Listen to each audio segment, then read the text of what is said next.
mid-'70s, after the gains of the civil rights movement had come into clear focus, a tremendous economic gap still existed between the nation's majority and minority populations.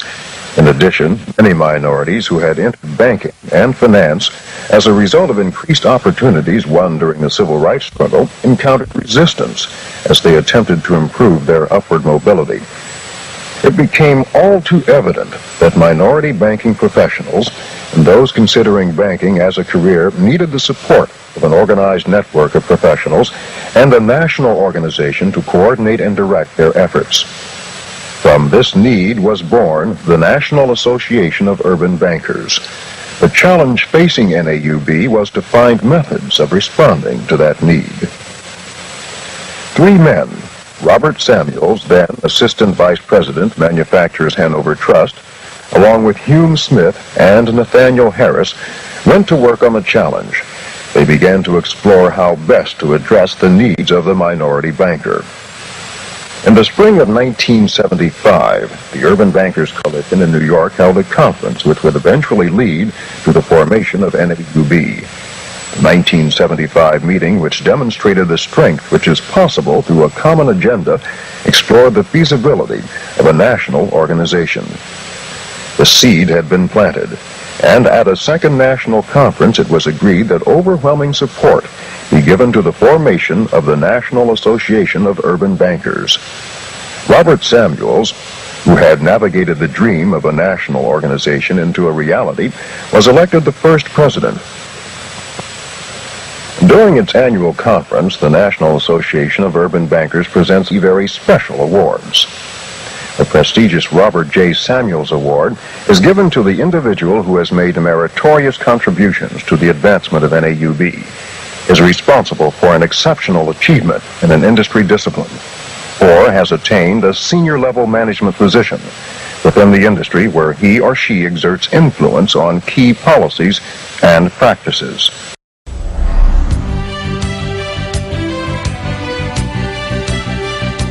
The year, 1974. The place, New York City, New York. The visionary, Robert Samuels. My generation was the first group of African Americans to go into the commercial banking industry in this country. And that goes back to the early 60s. So we were the door openers, if you will, of African Americans into the professional ranks of the banking industry. And again, I often say that we were the spiritual offspring of the civil rights movement, because indeed they actually opened the doors for us. Our job was to go through those doors and perform and show that we could indeed compete in the banking environment. The urban bankers are just absolutely invaluable. They have, over the years, served as a mentoring program when there was not a mentoring program. They have served over the years as sort of being a catalyst, if you will, for African Americans within mainstream banking. They've done all these things. They've also provided capital to the African American community over the years when larger banks would take a look at some of the loan requests from the African American communities and find that they couldn't make those loans. The African American banks did. It opens doors in two ways. It opens doors from an individual perspective as well as from a community perspective.